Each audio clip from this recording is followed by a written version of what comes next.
Welcome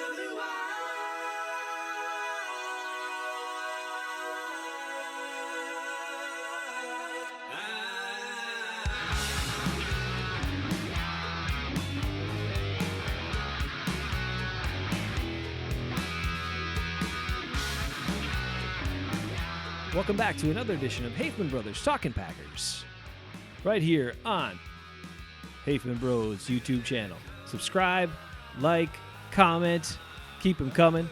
We are excited to be talking Packers once again this week because, Ben, what happened? What happened on Sunday afternoon? Something I didn't think would happen. I thought they would lose, but they won. You were talking on the last episode, you were nervous. You were a little worried about this, and that could be a Cowboys blowout. Come on, man. Come on. Well, we'll get into that and how it probably should have been, but that's besides the point. Or it's going to be a point later, one of those things. Well, you know the Packers just have the Cowboys' number, no matter what. They got their number, dude, especially in AT&T Stadium in Jerry Jones' super expensive world that he built. And he just owns the wrong team for himself. That's the problem. Like he should own the Packers based on how well they do down there. But we're glad that he doesn't. Anyway, okay. Yeah, I wouldn't be a fan then. Here's what we got, Ben. We've got some things happening this week. They're a little bit different than others, but we're going to keep some of our main pieces going. And one thing that we have to talk about first is get into the game. But as we lead into the game, we're going to give our first segment. Oh, yeah. Ride the coaster. And maybe you can't even find a WTF this week. Or maybe you can. I don't know. Can you? I got one. Oh, you got one. Okay. All right. So you go first. Last week I went first. So this week you go first. And lead us off with your really exciting, oh yeah, play. Well, it happened right in the beginning. Well, not in the very beginning, but pretty close. Packers get the ball, they do nothing. Cowboys get the ball, big pass play. Big run play. Huge yards. They're on the Packers' 38-yard line. Dak goes back. Mari Cooper runs a 25-yard in route. It is wide open. So wide open that if he would have caught the ball, it would have been a touchdown. But lucky for us, Mari Cooper is Mari Cooper, and he has hands of stone, especially when the ball is thrown maybe 1 inch behind him. And it was thrown 1 inch behind him. And he reached back to try to get it for some unknown reason, and he had his hands together instead of apart, and it hit one of his hands, flew up in the air, and Jair, who got totally beat on the play, but is still quick enough to get back into the play somehow, picks it off. I was like, what? Thank God, because I thought it was going to be, for sure, an all-day thing where we just watched huge gash plays against the Packers defense. I was like, oh, my God, oh, my gosh, no. But then that happened, and I was like, wee, woo, woo, woo, woo, woo, like that. That's pretty much exactly what I did. Well, and you're right. I mean, it was not looking great up to that point. It just kind of looked like some of the old Packer defensive plays where they're way off the guys are wide open. You're thinking, yikes, they need something to happen here. And good old Amari, even though I think he had a career game, his career record, 29 yards, right, in yardage, right, and had to be close to number of receptions. He had, I think, 12 receptions or something. But he didn't catch that one, and that was a nice play for sure. It was honestly, which sounds weird that it'd be the turning point of the game that early in the game, but it was.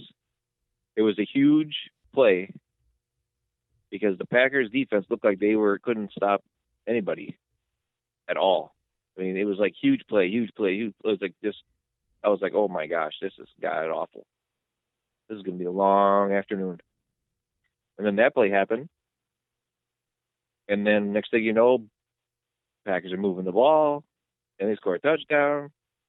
And then all of a sudden, Packers defense comes back out, 3-0. Packers get the ball again. They go 89 yards, score a touchdown. Not on one play, but the whole drive.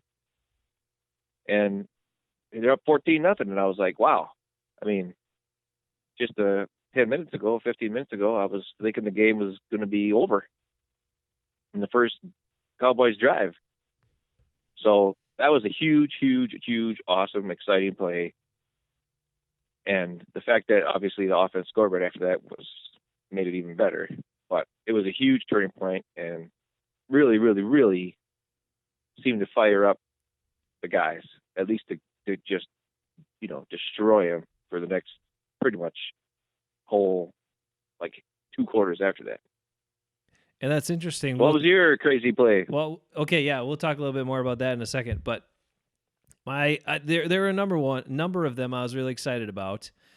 But the one that sticks out in my mind right now, and I think it was, so the Packers were terrible in third down again in this game, like 3 for 12 on third down, which is, Matt LaFleur knows it. He said it after the game. They've got to be better. Everybody knows they have to be better on third down. But I think this was one of the third down conversions they actually had, although maybe a second down play. I didn't go back and check the tape. Sorry, everybody. But Aaron Rodgers was stepping up, moving around, and then my man, Bob Tonyan, was going up the right sideline, and he made one heck of a grab on the right sideline. And that was my big, exciting play that sticks out in my mind for this game that I really, really love, because it was one of those conversions and it was one of those plays that didn't look very good at the moment, and then all of a sudden Rodgers makes a throw, and there's Bob Tonyan to grab it. He may have got injured on that play, or maybe it was a few plays later, and that's a little unfortunate. But that play was pretty exciting for me. I have to agree, and I have to say this. You know me, I listen to Chris Sims' podcast, and he was talking about the game as one of his deep dives. And he said when he originally watched the game, he thought the Packers did pretty good on pass protection and that the Cowboys were terrible on pass protection. But then after watching the game film again and kind of slowing down and watching his play, he said that the Packers' pass protection was actually kind of not so great. And the Cowboys' pass protection was actually pretty dang good. It's just the Packers had really opportune moments when they got there on third down and get those sacks and pressures. Mm-hmm. And he said repeatedly, Rodgers was getting, a free guy coming at him or whatever it was, and Rodgers got the ball just in time, or he scrambled and ran around and made a crazy pass. He threw one with his left hand. Yeah, he did all kinds of stuff in this game, and a lot of people are like, well, Aaron Rodgers didn't throw a touchdown. He only had 228 yards or whatever he had passing, and blah blah blah blah blah. And then he was like, but then after the game, Rodgers made a comment. He said, I think that was the best game I've had so far this year. I agree. And I think what he meant by that was that he was in the zone where he could tell when guys were coming free. He knew exactly when they were there. Like he had eyes in the back of his head. He was moving around. He was making plays when they weren't there. And that was one of those plays where he, like you said, he stepped into the pocket. When you watch it, he was like maybe 6 inches away from being over the line of scrimmage. Yep. So he got it off just in time. But there's 2 guys right in front of him ready to smack the crap out of him if he, didn't throw it right there. But more importantly, it was just an awesome pass. Tonyan jumps up, grabs it, which is something, with 2 hands, by the way, I might add, and then came down. And I didn't know if he was in bounds or not, but luckily they just got up to the line of scrimmage right away, called the play right away. They only got like a 3-yard gain on the next play or 2-yard gain, but I think it's Rodgers like, okay, let's just go, guys, just to make sure they don't review it, But it was that was a pretty awesome play for sure. Yeah, we can talk about those reviews in a minute. Actually, maybe we should. We should pause on that. No, we're gonna get too far out of bounds. We'll come back to the announcers for the game a little bit later. Oh man. Okay. All right. So sorry. Ride the coaster. Give me a ride the coaster play where you're just like range of emotions on one play. Okay, here's the play, dude. This one's gonna be. I get super excited, and then I was like, "Oh, come on, no." Okay. Okay. So the Cowboys got the ball in the red zone. Randall Cobb goes in motion. He's moving across in motion. The ball gets snapped, hits Randall Cobb in the butt, goes on the ground. I was like, "What? Whoa, ball free!" Packers get it. I was like, "Sweet, yeah!" And then the officials are like, "Hey, false start on the Cowboys. That didn't happen." I'm like, "What? What? Just pretend you didn't see it. They're dumb. Give us the ball." what the hey? So that was my awesome, super excited. And then I was like, oh, you got to be kidding. I understand it. Like how many breaks are they going to get in this fourth quarter or whatever it was? Oh yeah, there That was just one of the millions and millions of breaks they got. That was like kind of like what? So that was pretty cool. I like it when a ball smacks the guy in the butt. You know, we had the butt fumble a couple of years ago. This is kind of like a butt fumble. It should have been the Cowboys' butt fumble, to be honest. But apparently, they got lucky that their right tackle jumped early or whatever, moved early, so then they called a false start, and then the play didn't happen. Apparently, awesome.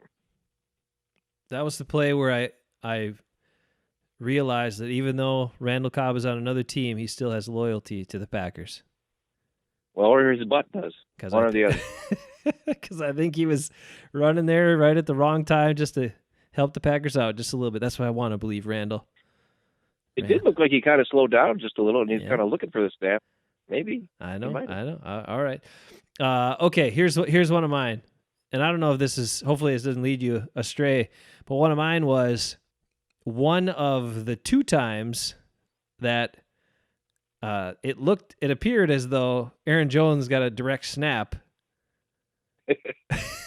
However, we found out after the game that was not the intended play, that it was actually supposed to be snapped to Aaron Rodgers, and it looked like that because Aaron Rodgers is like reaching for the ball, but it's off to the side, and Aaron Jones just went and grabbed it, just like attacked the wild snap, grabbed it, and took off like it was a direct snap to him.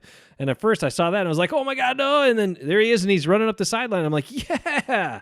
So I thought that was pretty funny, too. They asked Rodgers after the game about that, and he said, look, yeah, it's not designed that way, but hey, he had good reactions, and at the same time he was praising, because that was when Lucas Patrick was in for Corey Linsley at center, and he was talking about how proud he was of Patrick for stepping in and playing the game he did. And I will say, aside from those snaps that got a little wonky, I thought Patrick held up really well in all of his blocking assignments, and I was pretty glad to see that.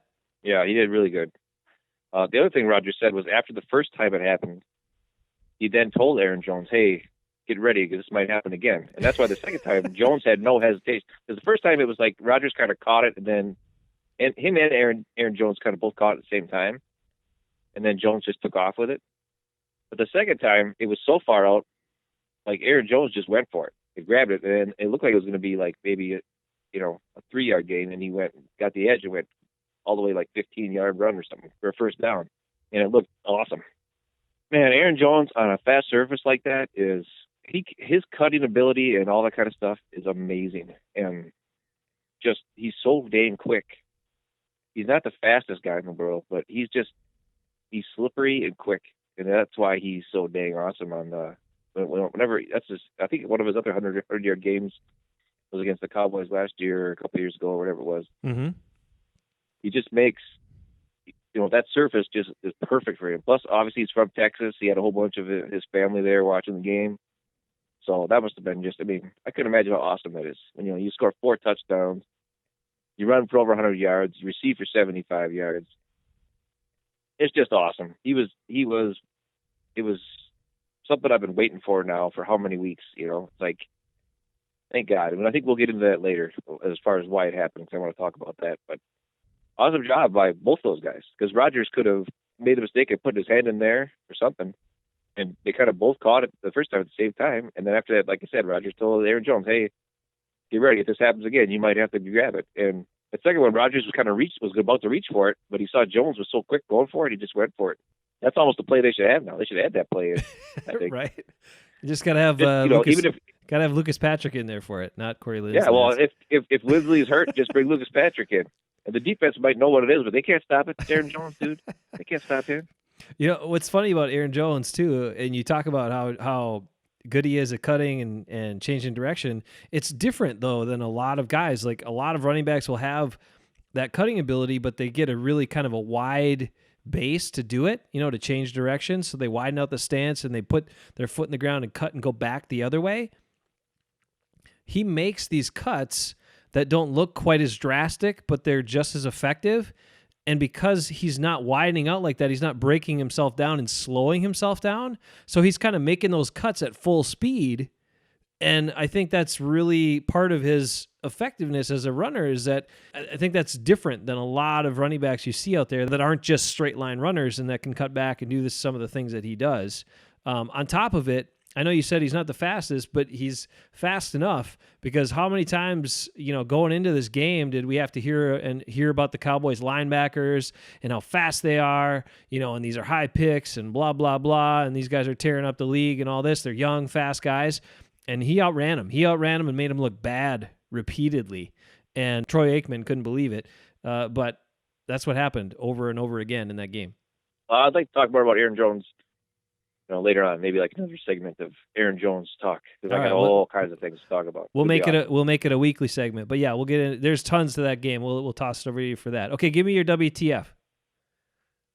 Okay, I hate to say it, it's Aaron Jones again, but it's the play where it was at the end of the game. They got to run the ball to milk the clock down for some unknown reason. Okay, I guess this is kind of talking about what I'm going to talk about later, but for the most part in the game, the Packers did not run the outside zone sweep plays because they knew, like you just said, the Cowboys defense is too fast. You can't get to the outside on them. And the Packers, offensive linemen and tight ends aren't quick enough to get out there and secure the blocks, right? They just the defense beats them to the spot. Well, for some reason, they called it outside zone run, even though they had been calling inside zone runs all game long. And when they did that, of course, the Cowboys, they knew they had to run, so they sniffed it out. There was like 10 Cowboys out of the 11 in the backfield. And Aaron Jones made one guy miss with the spin move, even though he was like 3 yards behind the line of scrimmage. And then he goes running over a little bit further over, right? And then there's like, Bakhtiari and all these other guys just kind of standing there looking at him. He jukes around, runs backwards, spins out of another guy's tackle, comes around the corner, and and Aaron Rodgers looks at him like he's going to try to block. Then he kind of Jones kind of trips and falls a little bit, and then some goofball lucky safety or whatever from the Cowboys makes it look like he had a big hit on Aaron Jones, but it wasn't really a big hit. And it ended up being like a 10-yard loss because he was trying to like double back and like Barry Sanders it, like run around 3-4 times and try to get all the way around to the other side of the field. But the Cowboys had too much, penetration on that play. Like the whole defense was back there. So that's one of those, like, what are you doing? I get it. I think it was he was like I said, he was in his hometown or hometown state, right? All his family was there. He wants to make every play a super play. And yeah, it would have been freaking awesome if he had been a big mess and then he would have come back on the other side, took off, and ran for a touchdown or something. But it just wasn't going to happen. You don't need that right now. You got a big lead. You need to try to get as many yards as you can, stay in bounds, stop the clock, all that kind of stuff. He did that a couple of times where the Cowboys tried to shove him out of bounds and he just went down right before he got outside to set the clock and keep going. So he had really good plays, but that was one of those ones where I was like, "What are you doing, Aaron Jones? Just go down, dude. Don't want to get hurt." Like I was just waiting. I was like, "Oh my gosh, he's gonna get hurt. He's gonna fumble. Like what are you doing? Just go down." So that was my what the heck's going on here play. Yeah, one blemish in the whole game of Aaron Jones. Otherwise, Aaron Jones was unbelievable. But that was just the kind of like, come on, dude, what are you doing? that was one where too, when he made the first guy miss and got to the outside, he should just went down there and taken like the couple yard loss and been like, hey, okay, that's about as good as I'm going to do on this play. But yeah, because he kept pushing. Yeah, there's like 4 Packers just standing there, not blocking anybody, and there was 4 or 5 Cowboys. He saw them out. He was like, "Oh, I gotta get out of here!" And he started running backwards. And I was like, "Oh my God, no! Nobody's blocking anymore for you, dude. You're gonna get creamed." Well, my WTF goes to the defensive side of the ball, because as we were watching the game, the Packers were dominating this game, and you know what happened? In the fourth quarter, the Cowboys started to make it look, and actually made it a little interesting towards the end, which we didn't need. I was enjoying the game just fine when they had, a 3-touchdown plus lead and all that good stuff. But the first touchdown that the Cowboys got, I'm just, Dak Prescott throws a ball up the right side. Tramon Williams is right there. I'm looking at it like, what are you doing? He doesn't turn around. He doesn't see the ball. It's just like one of those, what just happened kind of moments. And when you're dominating a team like that, the reason why it was such a big issue for me was when you're dominating a team like that, that first touchdown they get is like that is the fuel, right? For them to start to think, okay, we might be able to finally get through and start to come back in this game. And that's why it just bugged me, aside from just the way he got beat and the way he played it, and especially from a veteran cornerback like that, like, where's the awareness? Come on. Just WTF on that one for me. And I love Tremont Williams, but, man, that play really disappointed. Tremont's kind of hit or miss. He's been around so long that I talked to you the other day about the whole, last week, and there's things where I don't think he likes to tackle anymore. No. Maybe he never did. Yeah, that's He true. doesn't like getting in the middle there. He's pretty good on covering. And then that one play where he grabbed the guy and kind of flipped him over like a suplex, and I was like, Tremont, you don't ever want to tackle anybody. What are you suplexing the guy for? I don't know if they call a penalty on him on that, but I can't remember if they did or not. He's solid, and that's great, but it wasn't just him who was kind of not playing great in the secondary. To be honest with you, pretty much everybody was kind of having a rough game. Yeah, you're right. The only guy who seemed to be in the right spots was Kevin King, and that might have been because he was holding everybody. But I don't want to get into that yet. Well, he grabbed and held and roughed up that guy quite a bit before that last interception he had. Yeah, he did. It was awesome. They didn't call it all. That was I almost took his helmet off. I was like, "What is? Nobody's looking at this." That was like what the Seahawks did to the Packers receivers for years and years and years, and then that was called good defense, Yeah, Richard Sherman. Yeah. How many times do we see that stuff against Jordy Nelson and all those guys? But anyway, hey, he still caught the pick that time at least, unlike the time before when he was right. Could have had two. Should have had two. I know. Like when it hits him right in the hands, it's like, come on, dude. I know. So there was definitely some positives from the defense, right? I mean, the way they had shut him down, but they got some gifts, ball glancing off Cooper's hands. You got a mix-up on a play where they just threw the ball right to somebody because the receiver must have turned the wrong way or not on the same page, whatever. And really those turnovers were the things that got the Packers defense going because, like you said, I mean, yardage-wise, and when the Cowboys didn't turn it over, they were moving the ball. They were moving the ball on them quite a bit. There were a couple possessions they got 3 and outs early in the game, but otherwise, man, I think Dak Prescott had over 450 yards passing. It was really the turnovers that did it.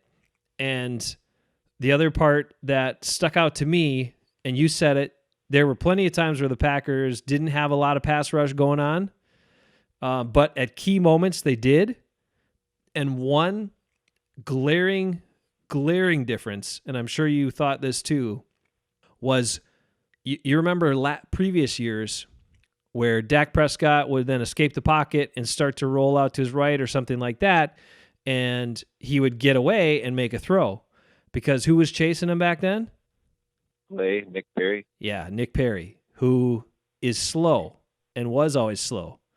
But you saw Zadarius Smith, you saw Preston Smith, and their closing speed. And Prescott couldn't get away from those guys. And that was a noticeable difference to me. Well, there was one sack where Zadarius just engulfed him. It was awesome. Yeah. I don't remember that one, but he just like jumped down him and just, like his arm was wrapped around him. It was like, awesome. The first one was like a Smith sandwich, which I was really excited about. I think I sent that text out to you or cool. Nick. It was like Smith sandwich. And then, which was great. But there was one sack later, I think it was Zadarius' second sack, where he was trying to get away, and I'm like, this is way too reminiscent, of a play a couple years ago. He sneaks out, Nick Perry's too slow to catch him, and he throws it, 30 yards downfield, and they get a big play. And in that play, Zadarius Smith's closing in on him, knocks his one leg into the other leg, trips him up, and he goes down. And I'm like, that is a huge difference. And that's a big difference with this defense, with their edge rushers. They have more discipline and more closing speed, and they're playing smarter at the same time. And that was also a huge difference in the game, on top of being very opportunistic on the interception side of things. I got 2 Ben Rants. I don't know when you want to do them. Bob, whenever. It's never a bad time for one of those. So whenever you're ready. Well, since you're talking about Zadarius, this is one of my Ben rants, and it's Zadarius Smith. I love the guy. He's got the energy. He's got the charisma. He's got the, he just oozes awesome. But man, he's got to stop grabbing dudes in the face. How many times in this game? 3 times, I think, he got hands to the face penalties, and one of them cost us a interception in the end zone. And I don't get, like, after the first time he does it, like, what? Like, okay, you get a penalty, and I'm almost positive. I think there's one time where Matt LaFleur is talking to him on the sidelines, like, dude, you got to cut this out. It's hard enough. The Packers defense was already kind of getting gassed a little bit here and there, and then when you are giving them a free first down with hands to the face on the offensive line you're going up against, and not just once, but 3 times in the game. I mean, with that interception in the end zone, the game would have been over at that point. Right. It was right after the butt fumble play. Mm-hmm. It was like the very next play, because I was like, I got super excited again. That could have been another one of those where you get super excited and then you're like, oh, hands to the face, bring the interception back. What? I don't know how a guy keeps doing that all game. Get your hands down. And I know he's got really long arms, and maybe he, puts his hands to the chest and then moves his hand up I don't know. And then maybe the guy's probably doing the same thing to him, or grabbing his, inside of his jersey and holding him, and he's getting pissed. His arm just kind of slides up there. But he's got to cut that out. He's got to swim, move, or do something else with his hands. Chop away at the guy instead of going up to block, use your strength. And I understand that's one thing that he does better than a lot of other guys that we've had in the past that outside linebacker is holding his position so that the run doesn't get past him or the quarterback doesn't escape. He's not giving up a hole. So they're probably taught to do that a little bit. If you're not being able to beat your guy right away, grab the offensive lineman, hold your spot so that the quarterback can't escape the pocket or whatever. But there's too many times where he's doing that, and it's like, I'm not really ranting right now because he's so awesome. It's hard to rant at him, but it's like it took away at least 2 stops and then an interception. That's about all. That's not a very good rant. So I'm sorry. I just can't get too mad at the guy. He's too awesome. He's so awesome. It's hard to get mad at him. Well, but he's got to stop doing it. You make a fair point, though. I mean, that's the thing. It's like you're right, and especially after it happens once in a game or something like that, then you gotta be more aware of what you're doing with your hands and all that stuff. So you make a fair point. Not like super yelly about it, but that's okay. It doesn't have to be a rant to be a fair point. It is. I wanted to talk about this real quick since we're talking defense.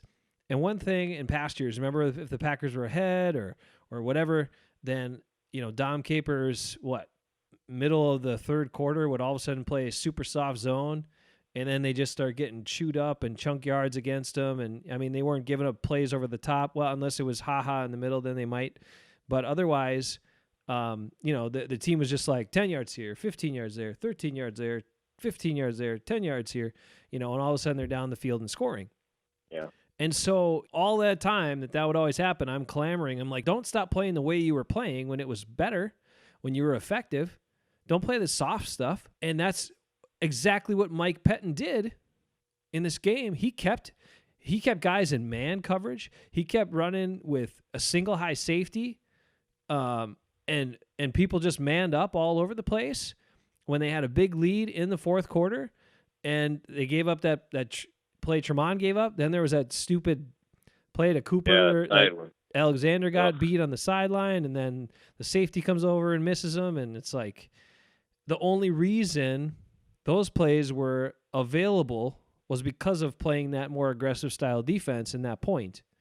So I guess for all of us Dom Capers haters and people that were mad that sometimes he'd start that soft defense too early, I guess there is a place for it. When you've got a 3-score lead and you don't want to give up those big, huge plays, and you want to at least make them take a little more time to get in the end zone. I don't know. What did you think about that? I think that what they did was good and better in the long run for 2 reasons. One, the pass rush is much better. So he's probably thinking my guys are going to get there, especially because the Cowboys had backups at both right and left tackle. So that's probably why he still played man to man with only a single high safety. a lot of the time, especially on that play you talked about with Amari Cooper where he caught it and then, made two guys, it made Jair look bad and then ran up the field and just made the safety look like a punk because he was way too strong and couldn't even bring him down. He just ran right through him and got scored a touchdown. But that could have been the other problem is Savage got hurt, wasn't in the game. So we lose his speed. If Savage is in the game, he's our singles high safety, I'm more comfortable because I believe he's fast enough to make the play. He's fast enough to get there and read and react. Where Redmond or whoever was back there, I think he's actually played pretty dang good, but he doesn't have Savage's speed. You know what I'm saying? So it's like at that point, I would have rather have seen maybe a 2 high safety and still man underneath, and only have 3 rushers. But then are you getting to the pressure of the quarterback? I don't know. You have to worry about Dak running the ball, so I think that's another reason why they played the single high safety, to have another guy maybe spying on Dak a little bit. That could have been what happened. But your guys, for the first 4 weeks of the season, have, Jair looked like a monster. It's just in this game, he was not covering. Amari took him to school. And I don't know how many times Amari was open on him. I'm way more comfortable with doing what he did than doing the Dom Capers where everybody's wide open all the damn time. Yeah, you can't get a pass rush. But see, that's the other thing. Dom Capers did that because he knew he couldn't get a pass rush. Yeah. So, and if you have a lead, he's like, okay, here's the scoop. We can't get to the quarterback. We're just going to sit back here, let you guys complete the passes, and then we're going to tackle you inbound so the clock runs because we got the lead. The problem was, eventually it's going to catch up to you, and Rodgers can only do so much, and then there's 4 minutes left in the game, and your defense can't stop anybody, and they go down to get the winning score. It was kind of sketchy, but I'd rather have them do what they can do with the guys they have. They know what they've got, and you've got, pretty dang good pass rushers now. So I'm okay with it. I was okay with it. It was kind of scary. Big plays happened, and you're like, oh my God, they scored in like freaking 2 seconds. I'm like, what is going on here? But the other thing was, hey, the Packers on offense were moving the ball, and they were sustaining things. They weren't scoring points in the second half, but they weren't always doing 3 and outs. They were still kind of moving the ball here and there and making things happen. And then you got J.K. Scott, the weapon of masterful destruction of punts. That guy's a monster. So they played the field position kind of game, and it's all right. Well, I mean, it's true. I had a big lead. All that stuff was happening, and so I get it. And believe me, if I was ever a coach, I'd play this way all the time. I'd be like, I'm playing the same way I've been playing. Like, I'm gonna be aggressive. I'm gonna man up, cover these guys tight, and I'm gonna come after you. And that's what I would do. But your point was well taken. That maybe a 3-man rush with your 2 best outside rushers going against those backup tackles still, because very good chance one of them could beat them because they ate them up most of the game. And so maybe in the future, that's an even better approach for those situations where, hey, we got a big lead, but we want to stay aggressive with our corners, with the way we're defending. But maybe we can drop a few more guys into this coverage and play like that man-zone mix where you've got some of your best corners still manned up, but you got some guys helping out with zone coverage out there too. So I don't know.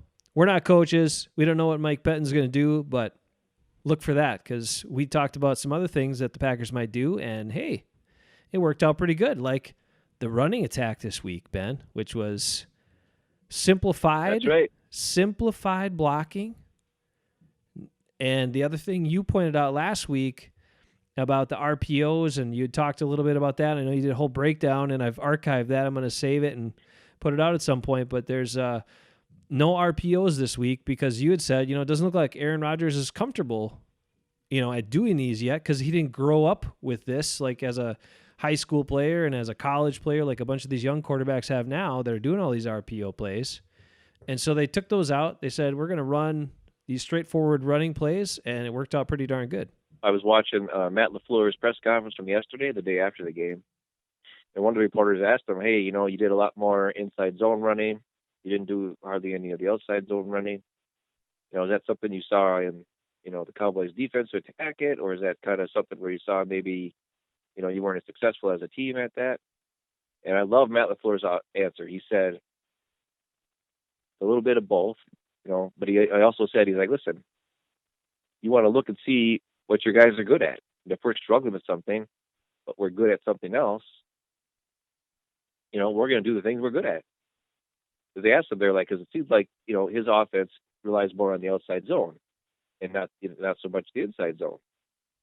And that's what the reporter had asked him. And Matt LaFleur's like, hey, it's obvious from this game, our guys like doing the inside zone, and that's I'm willing to change what I want to do because I want to put my players in the best position to win, and that's what he did, and that just shows how the complete difference between him and Mike McCarthy. And Mike McCarthy would be like, this is what we do, this is what we're going to do, and my guys got to figure it out. Where LaFleur is like, this is what I usually do. My guys can't do that, but man, they're pretty good at this, so I'm going to do this. Now, since we're talking about that, we'll talk about Aaron Jones and the running game here. The biggest thing I thought that was huge was, like you said, the Cowboys are super fast, right? They can get to the outside. They can break up plays. They can penetrate. They can do all these things, but they're also kind of smaller at the linebacker position. And the Packers would just, when they ran the ball, they just got up and smacked the guy and blocked him right off the bat and just ran the ball right up the gut for the most part. And there were other times where they just did like a giant wall, like that second touchdown or the third touchdown by Aaron Jones. That was like from the 4-yard line, one where he waved to the dude as he's walking in. That was pretty sweet. But anyway, well, he wasn't walking, he was cruising, he was running fast. But on that play, it was like a giant wall. Like all the guys just walled off everybody, the offensive line. And then the coolest part that I love the best, all right, are you ready for this? Split out wide was MVS. He came in and cracked the safety or the corner or somebody, whoever was on the outside. Mm-hmm. Not the guy that was lined up in front of him, but the guy that was kind of like at the inside. Yep. He sealed the outside on that play.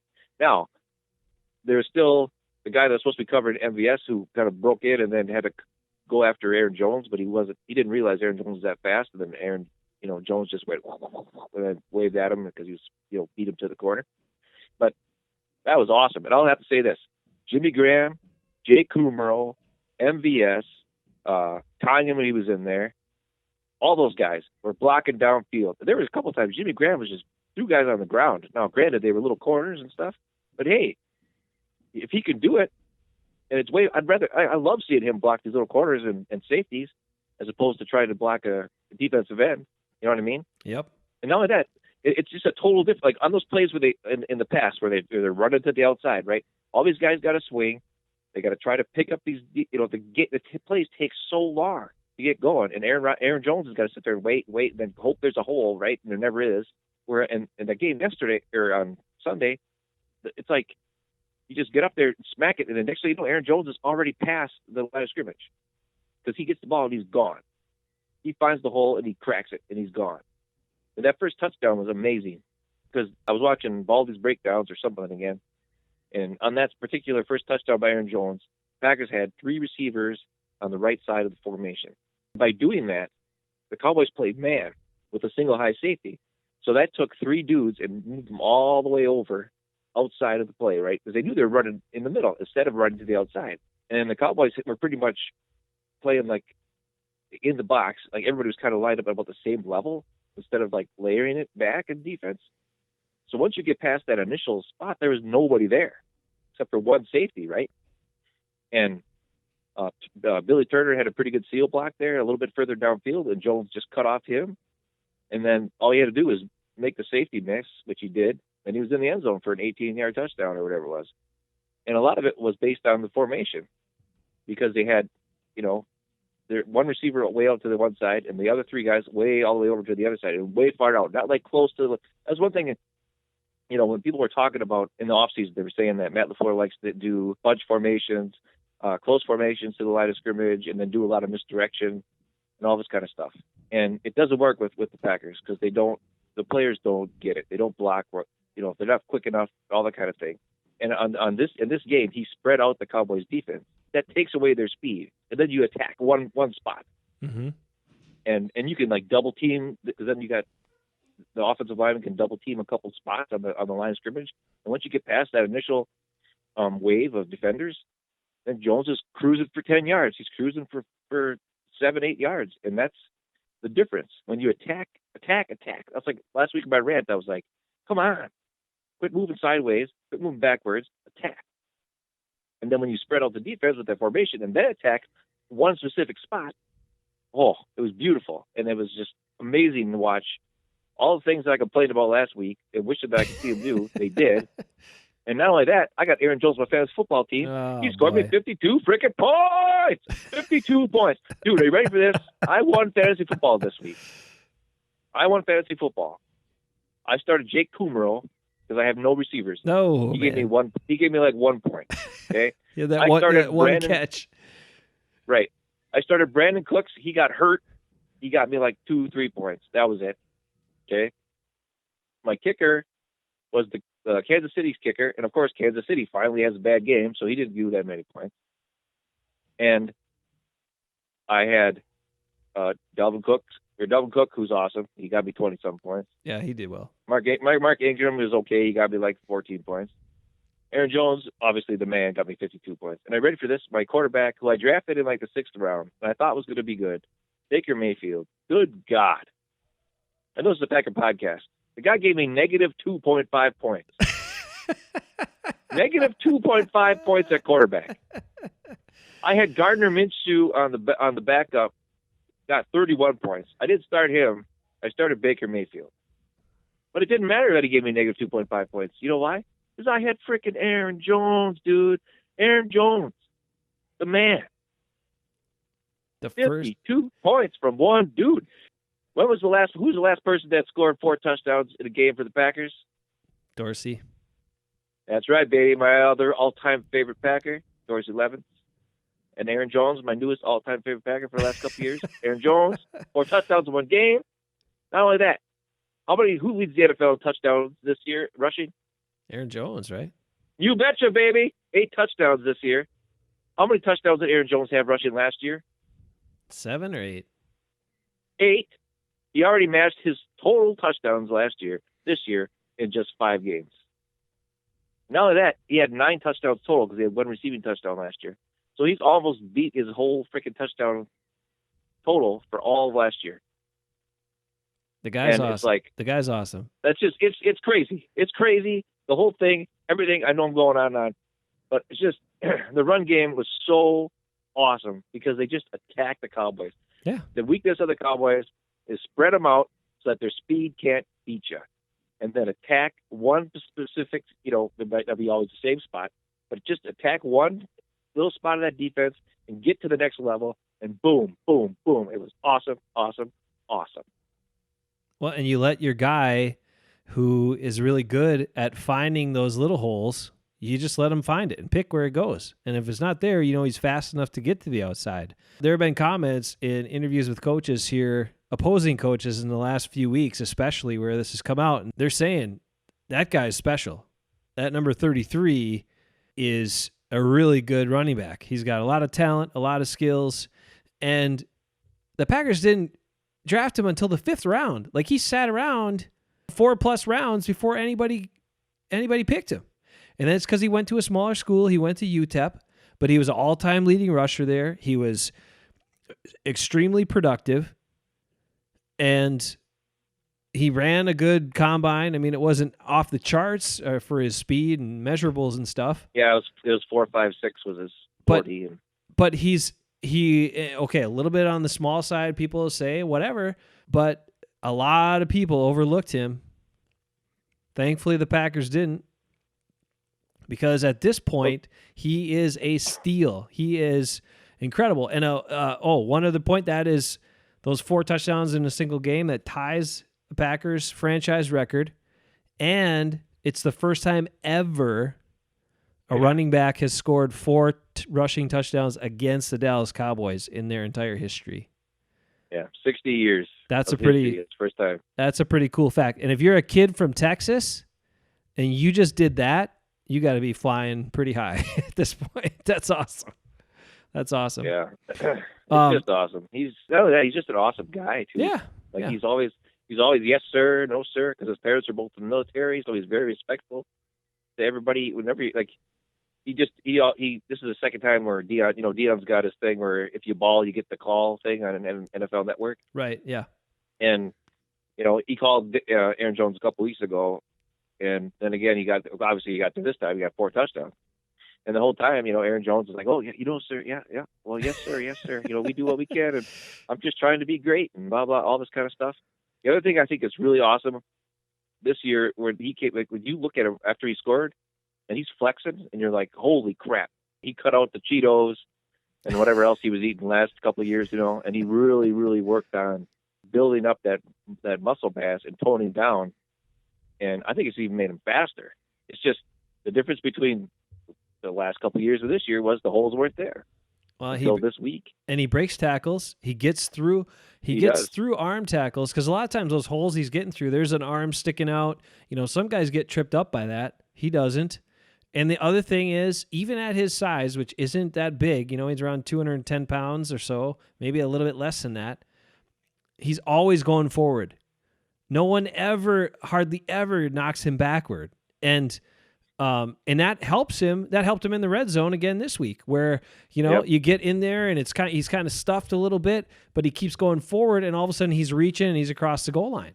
He's got a really good body lean. Remember the old Amon Green body lean that he always ran with? Yep. It's different, but it's similar in the way it's always angled forward, and because of that, he's got the momentum and he's got the length, and so then he's going forward. And that gets you extra yards every single time. And then the other part, which we talked about last week, where we talked about Matt LaFleur's offense, and we're like, okay, Devontae Adams is very likely going to be down, and he missed this week. And who knows how much longer. We're like, if this is an offense that features the running back also in the passing game, let's see it. And this week we saw it. Aaron Jones, not only that, he had 7 catches. He had some, but he had some awesome, like he caught like a 3-yard pass, and then the guy in front of him juked him out of his shorts and took it for 12, 13 yards. He did that like 3 or 4 times.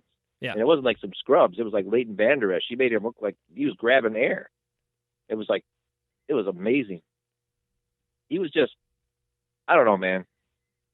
It's just so crazy that for 2 full seasons, every Packer fan is like, Aaron Jones, release Aaron Jones. I'm like, how does nobody ever release Aaron Jones? You know what I mean? Until finally Devontae gets hurt, so then they have to release him. Like, just release him. I know you got Aaron Rodgers as your quarterback, but Aaron Rodgers still had an awesome game. He still made crazy plays. And you combine that with a guy running like Aaron Jones does, it's freaking amazing. And it drives me nuts that we could have had this for 2 years already. Well, and I know they're like, oh, we got to save him, and he's going to get hurt. Yeah, I know. They're always worried. Just let him play. And he had some Everybody injuries. Can get hurt. Right. Granted, he had some injuries in the past. Yeah. Okay. But again, if you're trying to preserve the guy, but you're at the detriment of your own offensive production, what is the point? Use the guy. If he gets hurt, well, that sucks. But you know what? Maybe he's not going to get hurt. Maybe he's just going to be awesome the whole year. And won't that be great? So just do that. And I hopefully, you don't know if Jamal Williams was healthy, would there have been as much production and opportunities for Aaron Jones in this game? I don't know, but he showed he could do it. So hopefully they're like, even when Williams comes back, and I like Jamal Williams and he has his place on the team and he does some good stuff, but he cannot do the things that Aaron Jones can do. So I want to see kind of almost like a 2/3 to 1/3 split instead of close to a 50-50 split between those two guys moving forward, because I think that's what you need to keep that running game and everything going in the right direction. And look, even this last game, they had Jones lined up, split out wide. He caught passes. He caught passes from kind of like a wing or a slot position. He was all over the place, and they used him just like they say in this offense they want to use backs. He's got good hands. He bobbled that one ball that freaked me out a little bit, but he caught it in the end. Yep. But the guy's too talented to not use. He's an Alvin Kamara talent. Yeah. You know what I mean? Right. Like the Saints don't screw around. They're like, okay, we have our best player. It's Alvin Kamara. We're going to give him the ball. Come on now. Taysom Hill's their best player. Look at the Panthers. The Panthers with McCaffrey. They're like, McCaffrey is our entire team. We're going to give him the ball every time, and he's going to do because now Cam Newton's hurt and whatever. They're winning games. They won 3 games in a row with a backup quarterback. They're like, okay, we're going to just give it to McCaffrey and let him do everything. And that's what he does. And I'm not saying that the Packers need to do it with Aaron Jones, but what I am saying is use them. And now here's the best part, dude. People are going to be scared to death. The Lions are going to be scared to death of Aaron Jones. So now, play action. Oh, come on. MBS deep play action. Let's do it. Use it. He just showed you 4 touchdowns, 182 total freaking yards. People are going to have to look at him. And then when Devontae comes back, oh boy. I'm just super excited about this whole team, you know? And it's like, this is what I always wanted. And LaFleur just, what he said yesterday at his Monday at his press conference, when he said, hey, I'm looking at these guys. I know what I usually like to do, but I'm tailoring the offense to my guys. And that was amazing, because that's what Bill Belichick has done for how many years, and they got 6 stinking Super Bowls over there. Now, can you imagine the talent that the Packers have on offense, and they utilize it, and they say, hey, this guy's good at this, we're going to do it. That's, Patriots Packers Super Bowl, dude. It'll be awesome. Oh, I'm not getting ahead of myself. I've been waiting a couple weeks ago. I've been waiting but for I'm it. I'm just gonna say it needed to happen. It should have happened a few years ago if it wasn't for the Bostic play. But that's beside the point. And the ha-ha play on the 2-point conversion. Oh well, yeah. Well, there's that. There was about 20 plays that game that if they would have went just a little bit different, the Packers would have won. But that's that. All right, we just spent like 25 minutes on Aaron Jones. I know he's awesome, but we Guy's awesome, man. Something else. Guy's awesome. Okay, well, let's talk about the other Aaron real quick, because there are a couple of things you and I said, back and forth after the game and even during the game. Because here it is, running back getting 4 rushing touchdowns, Aaron Rodgers no touchdowns, and so you were like, I wonder how he feels about that. And I said, look at him. I think, look at him. He could change those plays if he wanted to. But he didn't. And actually, he said after the game he was encouraging LaFleur to keep running it because it was working so well. And he also put up a 4 fingers after Aaron Jones' 4th touchdown. He's done incredible things in the league, and probably should have been MVP 1 or 2 other times, and all that good stuff. But he just wants to win, and that's what they're doing. So he doesn't care. As long as they win. And you know what? The other thing is, I told you before he even said this, I thought he played a really good game. And he did. Because he was decisive with the ball. He was making good plays. He was making good throws from the pocket. And he had a lot of times where he bailed out the line. Like you said, Chris Sims even pointed out. Plenty of plays where there's a lot of pressure. He was doing stuff, keeping plays alive, bailing out the line, and doing his thing. And it's just that he just didn't have the touchdowns because they were running it so well. And the week before, they threw it all those times in the red zone when they probably should have run it, even though they weren't having the success. And this week, they just said, no, I'm just going to run it. We're going to do it. And I don't care if I get any touchdown passes or not, because we're getting in the end zone, and we're going to win this game. And that's what it's all about. And he was still there to make plays for you when you needed him. And I think at this point in his career and everything, that's all he wants. He wants to get back to Super Bowl. He wants to win another Super Bowl. Because look at it. Last time he won a Super Bowl, that was 10 years ago. That was way, way, way too long ago. Almost 10 years ago. What do you think? There was 10 years between Super Bowl victories for the Patriots, too.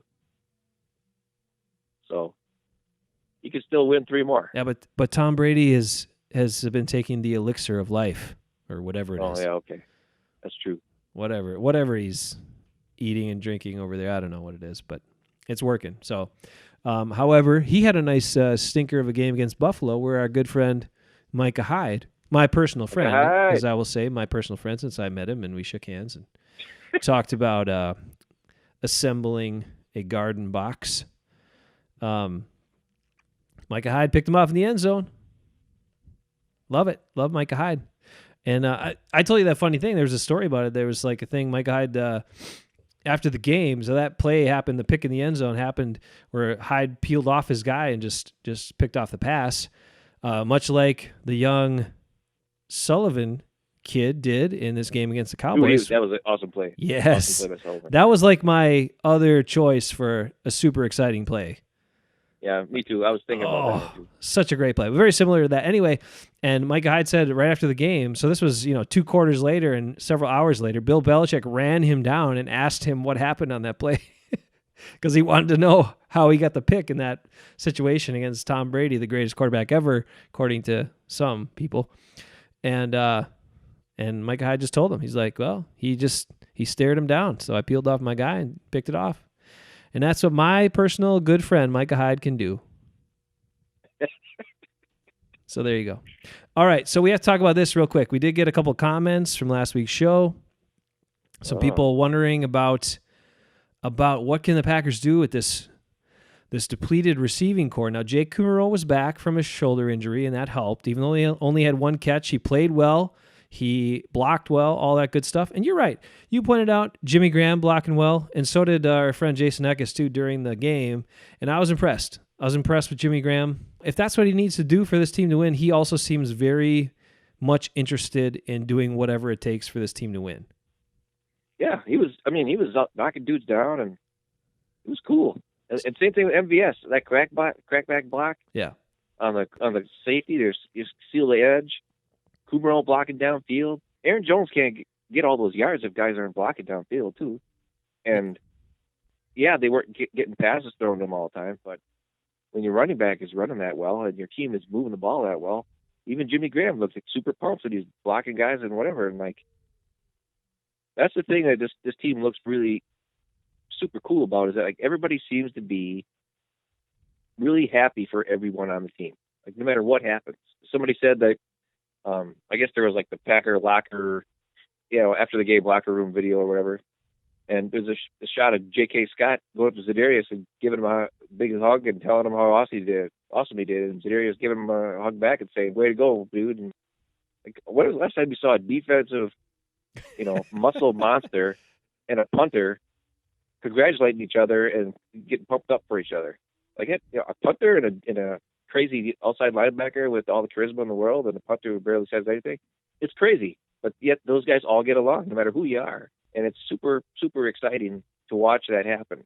Rodgers, I'm a little worried. I mean, we'll see how it goes throughout the season here. Like maybe he won't be as, I just want to win, when Aaron Jones maybe he's got 20 touchdowns and Rodgers has got like 8. He might not be as thrilled about it at that point, but we'll see what happens as the year goes on. But there definitely is a problem at wide receiver as far as either Rodgers does not want to throw the ball to these guys, or they're not getting open, or whatever the case is. Well, here's our because the biggest problem is red zone passing. They cannot when the field gets condensed. Yeah. And also third downs, when they need to get like a 7-yard play, there is nothing there, and I don't know. They got to fix that. I don't know why in those situations they wouldn't try more boots and plays like that where you're putting guys on the move, because that makes those linebackers and stuff, when the quarterback's running and you see it on different plays where Rodgers escapes the pocket, they start to step up or get out of position, and then it opens up somebody like Jimmy Graham or whoever behind them.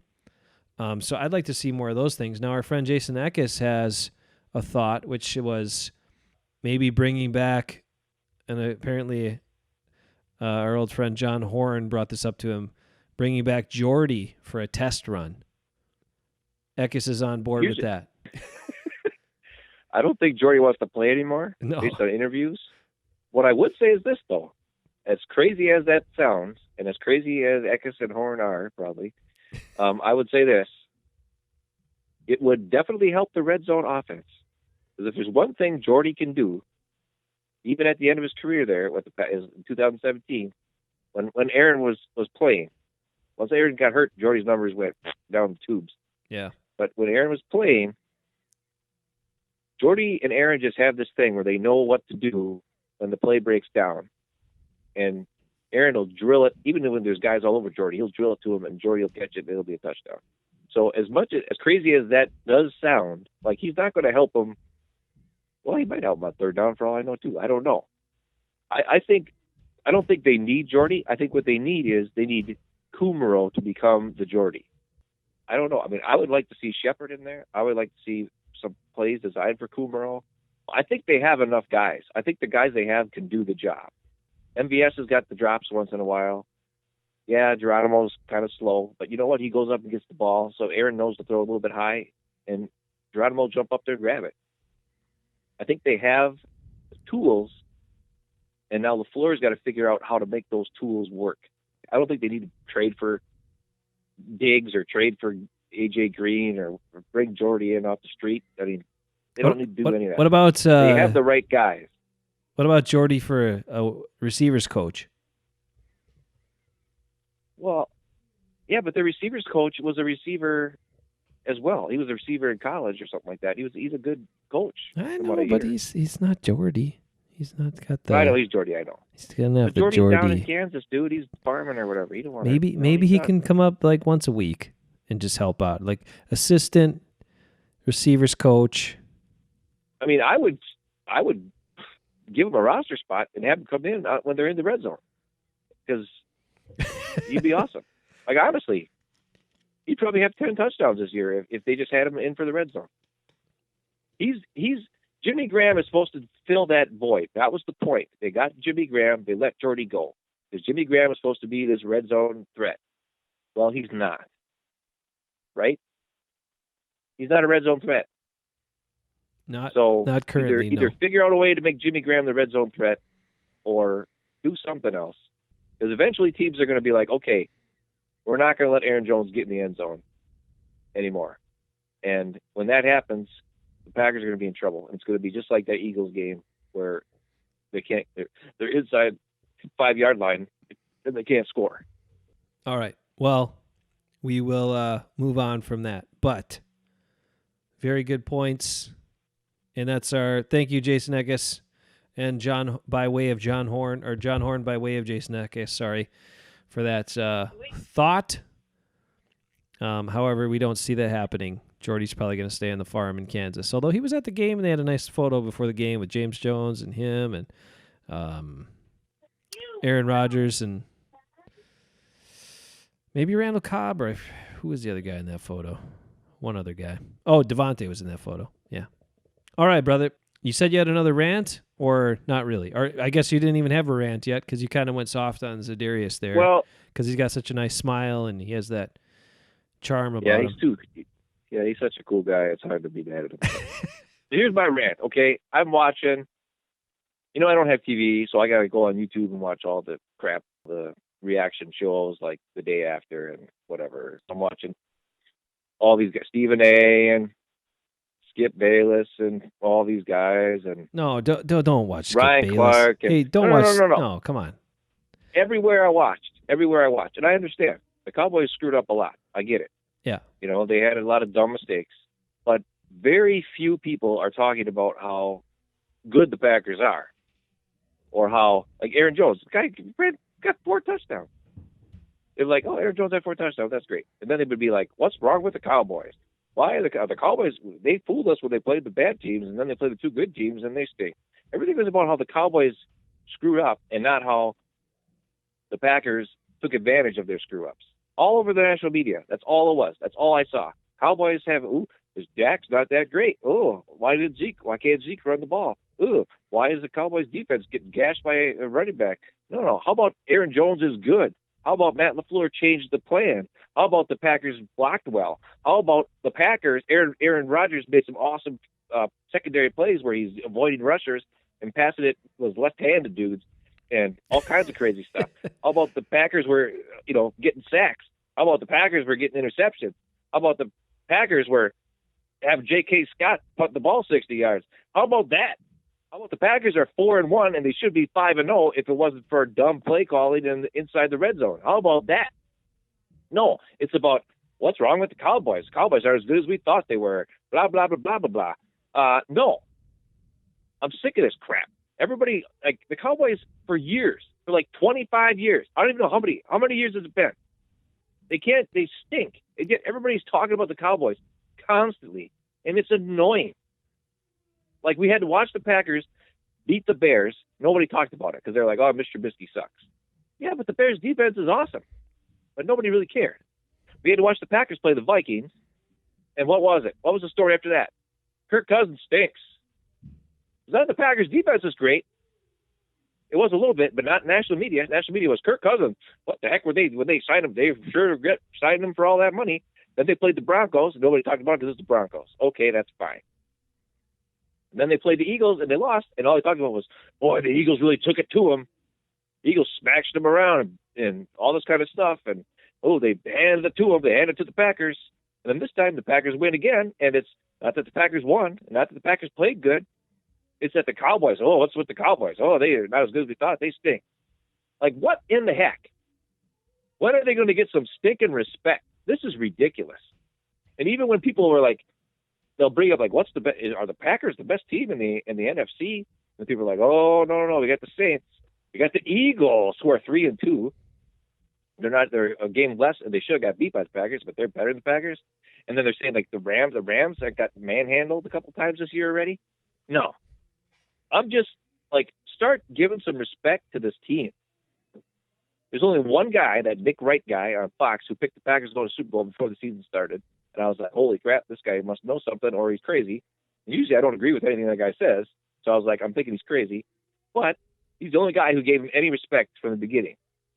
And now a little bit, you'll see a couple guys trickle in and they'll be like, well, if the Packers start rolling on offense and the defense, this is a scary team. But when the game is over and the national media takes the story of that, whatever game it was that the Packers were in, it's never the Packers were this great. It's Mitch Trubisky stinks. Kirk Cousins is terrible. The Vikings, oh my God, what were they thinking when they signed him? The Denver Broncos were 0 whatever. They're garbage. The Eagles manhandled the Packers. And now the Cowboys made so many mistakes. It wasn't that the Packers won the game. The Cowboys made so many mistakes that they screwed up. That's my rant. I'm sick of this crap. Give the Pack some stinking respect. They're 4-1. They're kicking butt. Their coaches making smart moves. Their defensive coaches are making smart moves. The players are awesome. They're playing together. They're a team, and they're ready to dominate. And I'm hoping that they can keep this up all year and get all the way to the end. That's what I'm hoping too, because the Patriots are going to be in the Super Bowl because they have the easiest. They were just talking about, so they're 5-0 already. They played a bunch of terrible teams, and now they have a game coming up Thursday against the Giants, and then they have another terrible team they play. And then they look at their division, and the Bills are improved, but their defense can only do so much. They don't really have much of an offense. So they have 6 games Josh against. Allen is just. They got 6 games against that division. That's almost like 6 wins right there, pretty much easily every year. And then they're playing. Look at the Packers division, dude. I know. They're all like above 500.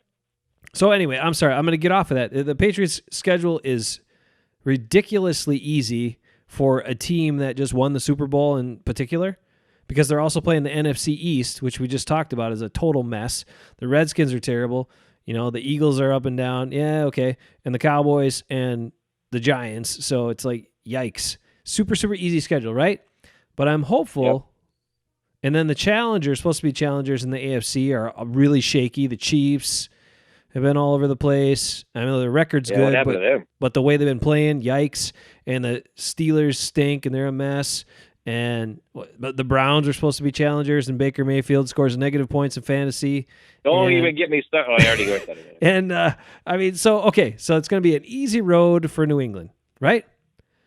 And the Packers are going to have to go through the gauntlet to get there, because they probably have to play the Saints, and they probably got to play the Seahawks, who look really good again. Dang it.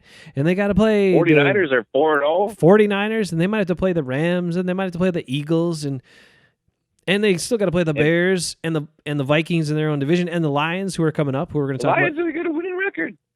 So what I'm hoping is that the Patriots are unprepared for the level of play, and the Packers are highly prepared because of how many good teams they're going to have to play to get there. And that's what I'm looking for in Super Bowl. What is this one? 54. Oh, God, it's been so long since Packers won 45. It makes me sad. Okay. 66, 67 season was the first, or was it 66 season?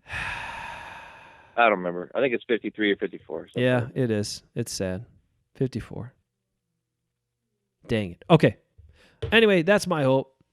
That comes out all this crap, and the Patriots can have their 16-0 record, and I don't care, because They got the easiest schedule ever, and their coach is a genius. And I do have their defense in fantasy, and they've been carrying me with all my other injuries.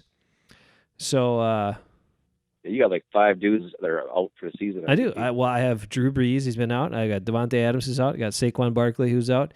I got 2 other guys who are good who are out. I mean, I'm scrapping people to get him in there. But that Patriots defense a couple weeks ago scored me 50-some points against the Dolphins.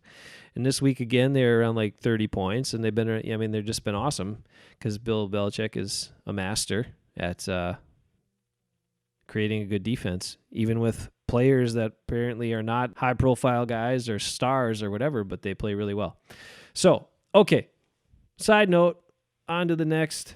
Now, very good rant about that. I appreciate that very much. And, the only thing I'll say is don't listen to Skip Bayless anymore. I mean, come on, man. Yeah, I know. Should have stopped listening. I mean, that guy's not even worth turning on because you know that he doesn't even believe half the things that he has to say to create controversy on that show, right? Like, there's no way he could actually believe that stuff. He just can't. He could. He's just insane. He gets paid a lot of money to say that stuff to like stir stuff up. That's has to be the case, because if he actually watched and judged football, there's no way he could come to those conclusions. Okay, let's preview real quick. What do we think about the Lions here? Because it's a Monday night game, right? So Monday night game, and the Lions are doing pretty well so far. They've been a little different than the old Lions with Matt Patricia as their coach, playing a little bit better defense. Stafford has been playing a little bit more under control, and they've been running the ball more. So far they look pretty solid. Look like a solid opponent. Yeah, I would say I think their biggest difference is the defense is pretty darn good. And like you said, Kerryon Johnson is carrying the ball, and Matt Stafford's not throwing 25,000 interceptions like he usually does. So they've only got 1 loss. They've got a tie in there. It's going to be tough. At least it's in Green Bay, so that's good. I think the Packers could beat the Lions pretty handedly, but never know. Last week I thought Cowboys are going to cream us, and it didn't happen. I thought the Packers were going to cream the Eagles. They lost. I don't know anything anymore. So my knowledge for the next game is probably completely useless, and no one should ever listen to it. Another big key is get some pressure on Matt Stafford, make him make some bad decisions again, and have your guys catch the ball like they've been doing for the most part. That's what I'm looking for. Matt LaFleur has said it numerous times, and it's very, very, very clear that he is highly focused on winning the turnover battle, and that being probably the key to victory in most cases. And they are surrendering. They are, well, not surrendering, but they're not taking as many chances because they want to secure that. So even though sometimes they're maybe not as productive stat-wise as the other team offensively or what have you, they've shown that they can be not as productive offensively, but win the turnover battle and win the game. They still need to shore up the run defense, obviously, because that was not so good. Yep. I think the pass defense will be okay. I don't know what happened this last game. I heard that Darnell Savage is walking around in a boot. They're walking around in a boot today at this facility. That kind of scares me a little bit. I don't know if he's going to be ready for the game, but at least they have an extra day, which kind of sucks, to be honest with you, because we had a long wait between the last 2 Packer games, and we got another extra day, a long wait for between these 2 Packer games. So, but at least it'll be a shorter week then after that. But then it'll be shorter for all the players and everybody too. So, we'll see what happens. Yeah, it was tough to sit through that loss for 10 days before we finally got to watch this Cowboy game. But that Cowboy game was definitely worth the wait. It was fun. Hopefully the Lions game will be also worth the wait. It was fun. Now, I was still waiting for Jerry Jones, to say something. Of course, he had to make some comments about, we didn't even talk about that. Jason Garrett getting all fired up and getting when was the last time you saw a coach get a personal foul or, unsportsmanlike conduct flag thrown against him? I mean, he was just hot and said some stuff he probably shouldn't have said. Yeah, but did you see his press conference after the game? I didn't. What did he say? He denied he was like, I don't know. They asked him like, well, you think that what did you say to him to get that? And he's like, oh, well, I don't, I can't judge or what, he was downplaying it so much. And it's like, dude, you were crying and whining the whole time. And then when there was a play where the guy dragged his feet, when you watch it, it doesn't look like it was a catch at first until they show the shot later on. Yeah, true. He just barely tipped his toe for like a second. He didn't drag his foot. He napped his foot. So it was actually hit the ground for a second, then popped back up. So if the official was not looking down at that foot at the exact second, he would have not seen his foot touch the ground there. So I could see how the guy didn't see it. And apparently there's a big thing going on with that particular official and him the whole game, and he just lost it. I was laughing my butt off at Jason Garrett. Listen, Jason Garrett's under a lot of pressure, dude. Yeah. Garrett's on his last year's contract. They didn't give him. Sometimes they'll give him like a 1-year contract, so he's not like a lame duck contract kind of thing. Mm-hmm. They didn't do that.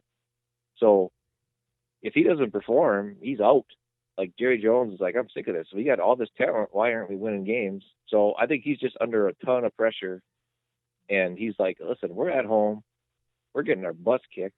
And now I got to argue with this official the whole game. He probably just lost his mind after that. He's like, I just watched the guy tip his toe. How did you not see that? I'm sick of this. I'm challenging. And he threw it at him and probably said, what the F or whatever are you looking at? And just lost his mind for a second. Where usually Jason Garrett's very reserved and cool. And even Troy Aikman said that. He's like, I know Jason Garrett. He's one of the most reserved, cool guys I know. So he must have been real fired up to do that. We're still talking about the Cowboy game. It's because it's so much fun. It's because it was a great game. It's so much fun, everybody. I mean, I understand we barely talked about the next opponent, but I told you that's not what we're going to focus on. Because look what Ben and I said. We thought this was going to happen. We thought this was going to happen, and it didn't happen like that because nobody knows what's going to happen in those upcoming games. We'll address them a little bit. But in reality, it doesn't matter until we watch it. We watch it, we enjoy it, or we watch it, we get upset about it. We're a more reactionary show because that's who we are. We're more reactionary people. And we got big reactions. That Cowboys game was so fun. Once again, that's another one in the memory bank. Boom, put it in there for an old Cowboy fun memory that I have. But I was just about to end the show, but I'm like, you know what? Let's get fired up one more time before we end the show, Ben. I know where you're going. Because if you had to listen to that TV broadcast, what in the hell?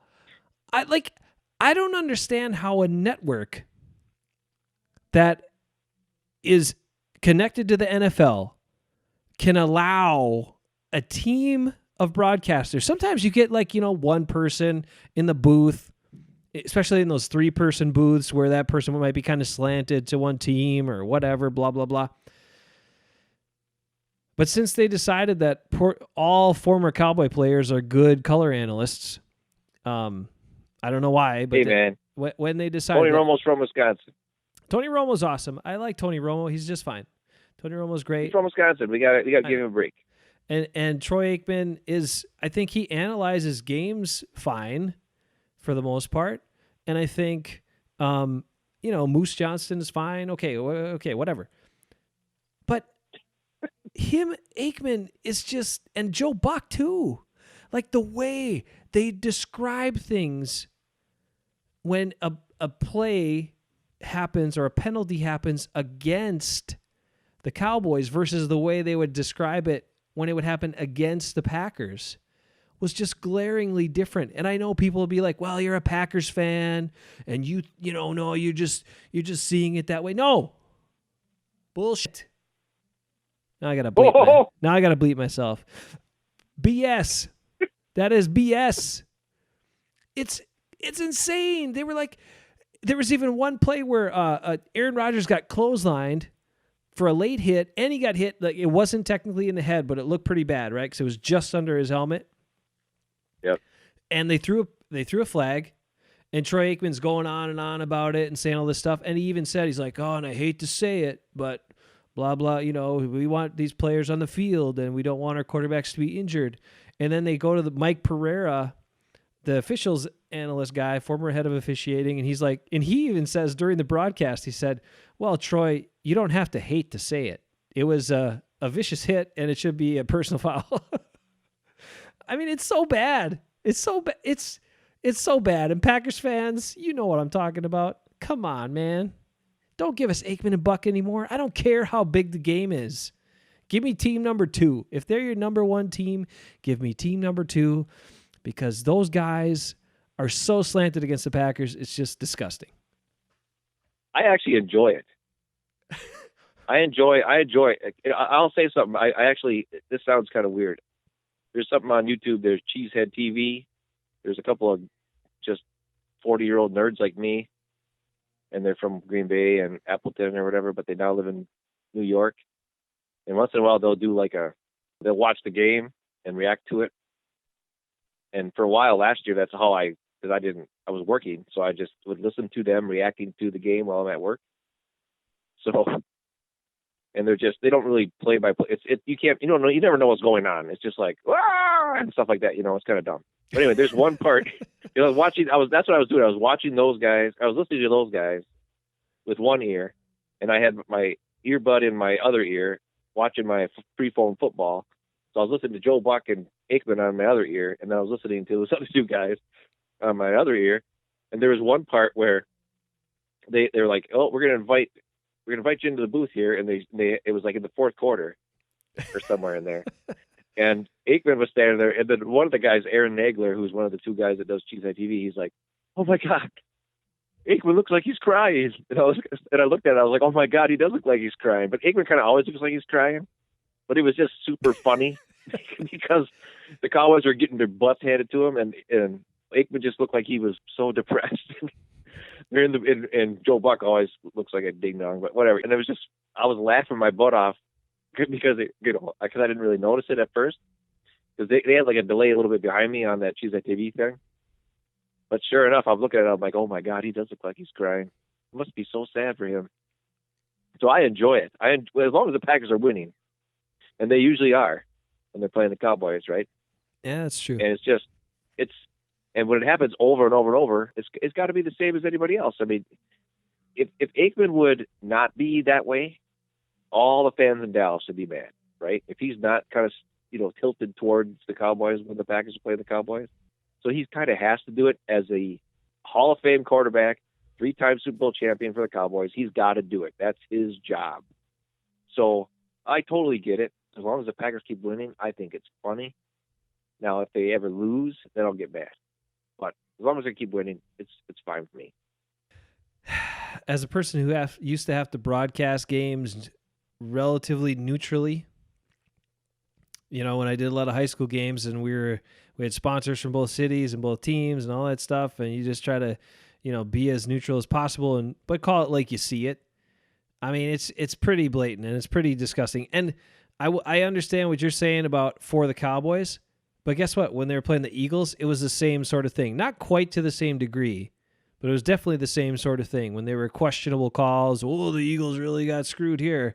And then, the Packers get up. Yeah, I see that. That was obvious that, the Packer guy made that play. When it was like, when a similar thing happened, it was the Eagles. Well, I don't know. I mean, it's just blatantly disgusting as a former broadcaster when that's your job, man. I mean, it's different if you're doing the Packers, the Cowboys home radio or whatever. Then you can be as homer as you want, and you can, slant stuff however you want and complain about this and that or whatever, or placate to the fan base that way. But when you are doing a broadcast for everybody, like you can get excited about stuff and you can say what's really happening, but you've got to maintain that level of professionalism and neutrality. And they're just and it's gotten worse. It's gotten progressively worse in the last couple of years. Like, yeah, they were bad, and I realized that, and people have been complaining about them for years. But for 5-6 years ago, I was like, yeah, okay, a little bit, but it's not that bad. And then it's just like, there's another step up and another step. And maybe for Aikman, it is with each Cowboy defeat, each loss the Packers hand them, that feeling grows a little worse for him, and it's just affecting him personally, and he can't hold it back. And maybe Joe Buck just wants to support him, or maybe he's afraid of him. Maybe I have no idea, but it's clear and obvious. Oh, it's clear and obvious, Ben. And Whoa, I don't know what that means. all right. Okay. Packers 4-1. Packers 4-1. I like it atop the North all by themselves because the Bears beat the Vikings and then the Bears lost to the Raiders in London, which made John Gruden all excited. So thankfully, he was dancing like a weirdo. Look what he did. He got rid of his best player. He got rid of these other players. They brought in Antonio Brown. Then they finally let him go because he's such a problem. And now they are winning games under the John Gruden way of football when he didn't coach for 10 years. And he did all this crazy stuff. Yep. That's good. I always wanted John Gruden, the head coach of the Packers, just because it'd be funny. It makes the NFL more interesting, that's for sure. That's for sure. I'll say this. LaFleur is pretty deadpan. He's not very exciting as a coach, but hey, as long as he keeps doing smart stuff, I'm cool with it. He gives, his press conferences too, he gives very short answers most of the time. Yeah. And so the media, I don't think the media is used to that necessarily because McCarthy would, ramble on for a while, or he might get irritated with Jason Wilde, and then he'd start, crack a couple jokes or do whatever, right? And so now they've made this transition, and LaFleur basically gives you a very concise answer, and so he's not like us at all, but he gives you a very concise answer, and then he's done talking, and they're like, oh crap, we got to ask another question. So then Bill Huber's in there, blah, blah, blah, blah, blah, bumbling around trying to figure out what the hell he's going to ask him, and then that's the guy, yeah. You got other guys in there, and then Wilde's got a monologue for 5 minutes before he gets to his question, and so I guess, Matt LaFleur's press conferences can still last 10 minutes, but he's only speaking for probably 2 to 3 minutes of that 10 minutes, which is funny and a drastic difference from Mike McCarthy. Yeah. All right. Don't get much out of his press conferences, honest. Yeah, that's good. But you got something this week. You heard how he decided to see what his guys could do well and do that. And what a wild idea that is. I love it. Yeah. You mean coach? You're paid to coach and you coach? What? McCarthy got paid to coach for 13 years and never did nothing. Well, how long was he there? 16? I don't even know. He just was so stubborn. I mean, that's the problem. But in the end, his guys couldn't do what he wanted to do, and that's how it all fell apart. All right, Brother Ben. Long one, but it was a good celebration of another Packer win in Big D, which we always love. Woohoo! Packers! We will talk to you, my Minnesota brother, next week. After. Don't call me that ever again. All right. Don't ever call me that. I'm just your brother. All right. We'll talk to you, Brother Ben, next week. Hopefully after the Packers take care of business against those Lions and get to 5-1. 5-1. Would anyone have thought that coming into this season? We don't care if that's what you thought or not coming into the season. We just hope that's what you're thinking right now. So, brother, we'll talk to you next week. Go Pack, go Pack. Still happy, did I treat you? Got to find